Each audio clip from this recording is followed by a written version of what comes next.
ভেবেছিলাম রাজনৈতিক বিষয় স্কিপ করে কথাগুলো বলবো, কিন্তু কথাগুলো যখন আমার দেশের মানুষের বিরুদ্ধে যায়, সো কাউকে ছাড় দেওয়ার কোনো প্রশ্নই আসে না। সে যে কোনো দল হতে পারে, যে কোনো ব্যক্তি হতে পারে, আই ডোন্ট কেয়ার। বিষয়টা হচ্ছে, আমরা বিগত কয়েকদিন আগে দেখলাম যে কি একটা ভয়াবহ অবস্থার মধ্যে আমাদের দেশের শিক্ষার্থীরা এইচএসসি পরীক্ষা দিচ্ছে।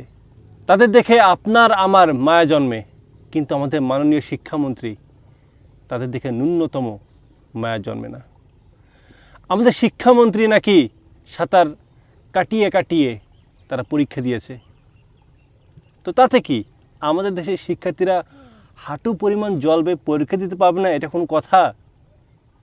না হলে আমরা বুঝবো কীভাবে যে আমাদের মাননীয় শিক্ষামন্ত্রী এহসানুল হক মিলন ওরফে হেলিকপ্টার মিলন সাহেব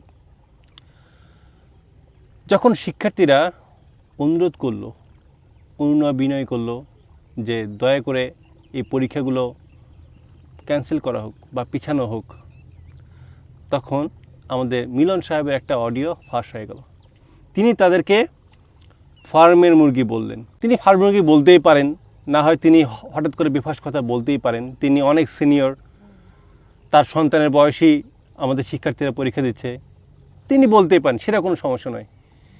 কিন্তু যখন শিক্ষার্থীরা ক্ষোভে ফুঁসে ওঠে, আজকে সারা বাংলাদেশের সকল শিক্ষার্থীরা একযোগে শিক্ষামন্ত্রী পদত্যাগ সহ 8 দফা শিক্ষা মন্ত্রণালয়ের কাছে জানাচ্ছে, তখন আমাদের বিএনপির তথা কথিত আমাদের ছাত্র দলের গুণী ভাইয়েরা তারা তাদের পেজে বিভিন্নভাবে পোস্ট করতেছে যে এই যে টোকাই, এরা ছাপরি, টিকটকার, বস্তি ছেলেমেয়ে। What the hell man! 17-18 বছর বয়স্ক এসব বাচ্চারা, এরা টোকাই। এদিকে আপনি টোকাই বলতে পারলেন? টোকাই কি আপনি জানেন?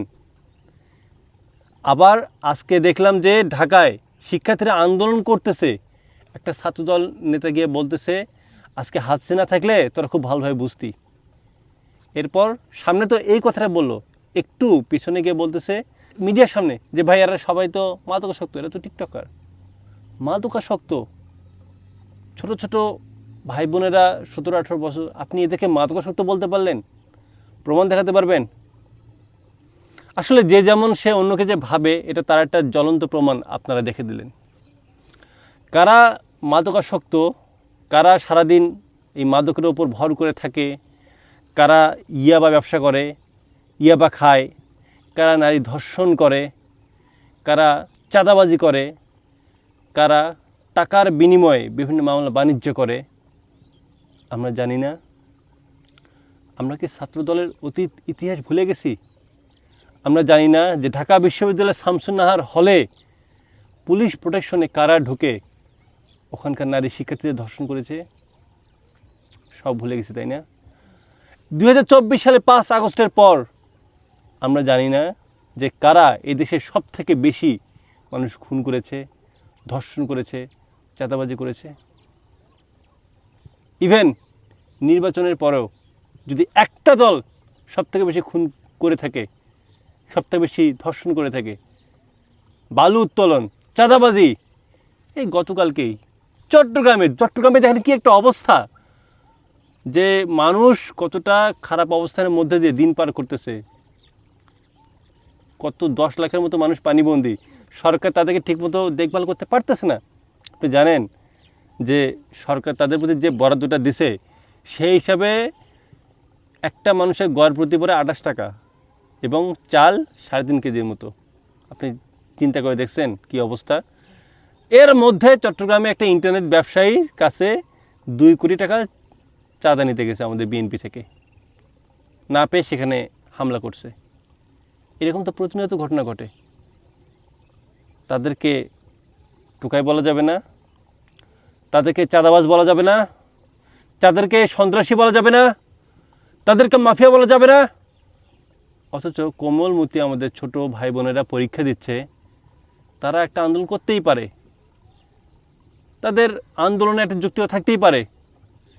যদি আপনি বলেন যে তারা শিক্ষামন্ত্রীর পদত্যাগ চাইতে পারে না, তাহলে আমি বলবো তাহলে শেখ হাসিনা যারা পদত্যাগ চেয়েছে ওরা কারা? তাহলে আমরা যারা পদত্যাগ চেয়েছিলাম শেখ হাসিনার, তাহলে শেখ হাসিনা যে কাজটা করেছিল ওটা তাহলে ভুল করেনি, তাই না? সংবিধান কোথাও লেখা আছে যে শিক্ষামন্ত্রী পদত্যাগ চাওয়া যাবে না, প্রধানমন্ত্রী পদত্যাগ চাওয়া যাবে না? কোথাও দেখাতে পারবেন? চাইতেই পারে। এদেশের প্রকৃত মালিক কারা? আপনারা। এদেশের প্রকৃত মালিক এদেশের জনগণ। আজকে যাদেরকে আপনার টোকাই বলতেছেন, মাদকাসক্ত বলতেছেন, টিকটকার বলতেছেন, বস্তির ছেলেমে বলতেছে, আগামী দিন তারাই এর রাষ্ট্র পরিচালনা করবে, তারাই এদেশের সব থেকে বড় বড় জায়গায় যাবে। আপনারা কি করবেন বলেন? আপনারা তো অনেকেই তো আধুভাই অবস্থায় তো এখনও আছেন। একটাবার নিজের কথাটা চিন্তা করছেন? দলে আছেন বলে, একটা পদ পেয়েছেন বলে কি দলকানা হয়ে গেছেন? মাথায় কি হিতাহিত জ্ঞান কি চলে গেছে সব?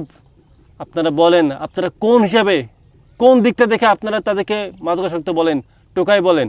প্রত্যেকটা জায়গায় ছাত্র দলের আমি বা বিএনপির অ্যাক্টিভিস্ট টোকাই বলতেছে, একদম রীতিমতো। ভাই টোকাই মানে কি? ভাই টোকাই বলতে আপনি কি বোঝান? আপনি মানে বোঝেন যে টোকাই বলতে আসলে কি বোঝায়?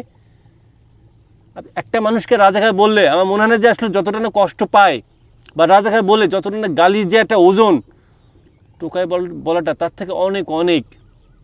একটা মানুষকে টোকাই বলাটা মানে আমি আশ্চর্য ভাই, আপনারা বলেন এটা কিভাবে? যেখানে প্রধানমন্ত্রী তারেক রহমান, তিনি মানুষের সাথে কত সুন্দর মেশেন, কথাবার্তা বলেন, আপনারা তাকে খেয়াল করেছেন কত সুন্দর সবার সাথে তিনি ব্যবহার করেন, অথচ তার দলে কর্মী হয়ে আপনারা এটা কি করতেছেন? এই ছাত্রদল শহীদ প্রেসিডেন্ট জিয়াউর রহমানের হাতে গড়া দল, যে ছাত্রদল নিয়ে শহীদ প্রেসিডেন্ট, যে ছাত্রদল নিয়ে খালেদা জিয়া বলেছিলেন যে আজকে এই ছাত্রদলে সব টোকাই দিয়ে ভরা, আমার এত লোকজন লাগবে না, আমার দরকার শিক্ষিত ছেলে। আসলেই ছাত্রদল কি সেটা আজ থেকে 20 বছর আগে বেগম খালেদা জিয়া তিনি ঠিকই বুঝেছিলেন, আজও ঠিক একই অবস্থা আছে। তো আমরা কিন্তু জানি, বুঝছেন, আমরা ছাত্রদলের পোলাপানদের চিনি, জানি কে কেমন সব ভালোভাবে বুঝি। কারা ইয়াবা খায়, কারা মাদকাসক্ত, কারা ধর্ষণ করে, কারা চাঁদাবাজি করে, কারা সন্ত্রাসী করে, কারা মাফিয়াগিরি করে, আমরা কিন্তু সব জানি। ইভেন কাদের কাছে অস্ত্র থাকে সব কিন্তু আমরা জানি। তো এসব বলে পার পেয়ে যাওয়ার কোনো সুযোগ নেই। আজকে আপনাদের দল সরকার গঠন করেছে বলে আপনারা যা ইচ্ছা তাই করতেছেন, ভুলে যাবেন না একটা সময় কিন্তু ছাত্রলীগও এই কাজগুলো করতো। তাদের পরিণতি কী হয়েছে আপনারা একটু চিন্তা করেন। তো যে ছাত্রদল নেতা তাদেরকে মাদকাসক্ত বলেছে, বিভিন্নভাবে বিদ্রুপ করেছে, অবশ্যই তাকে তো ক্ষমা চাইতে হবে, তাকে অবশ্যই ক্ষমা চাইতে হবে। আর যেসব অ্যাক্টিভিস্ট, সম্মান রেখে আপনাদের বলছে, আপনারা বিএনপির অনেক বড় অ্যাক্টিভিস্ট, রাজনৈতিক অ্যানালাইসিস খুব ভালোভাবে আপনারা করতে পারেন, স্যালুটম্যান।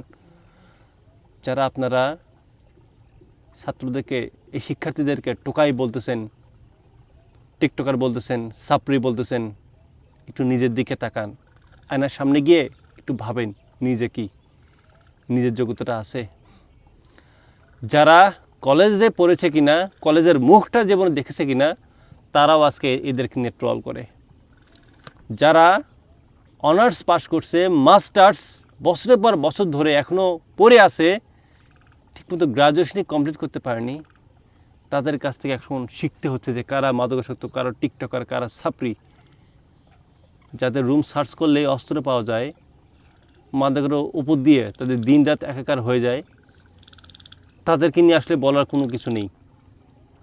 দিন শেষে একটা কথা বলবো যে বিএনপি দলটা হচ্ছে একটা জাতীয়তাবাদী আদর্শের দল, শহীদ প্রেসিডেন্ট জিয়াউর রহমান আদর্শে গড়া একটা দল। শহীদ প্রেসিডেন্ট জিয়াউর রহমানের জীবন নিয়ে কী বলতে হয় নতুন করে বলার কিছু নেই। এরকম একটা সৎ ব্যক্তির, এরকম একটা দেশপ্রেমিক হাতে গড়া একটা দল যদি আপনারা এইভাবে টোকাইরা ঢুকে দলটা যদি নষ্ট করেন, বিভিন্ন অপকর্ম করে দলের মান সম্মান খান, তাহলে আসলে আপনাদেরকে বলার কিছু নেই। দিন শেষে মাথায় রাখবেন, এই দিন নয়, দিন কিন্তু আরও আসবে। সো সাবধানে কথাবার্তা বলবেন, এবং এর পরের বার থেকে এই দেশে মানুষের বিরুদ্ধে কোনো কিছু বলার আগে একটু চিন্তা ভাবনা করে কথা বলবেন। ভালো থাকবেন।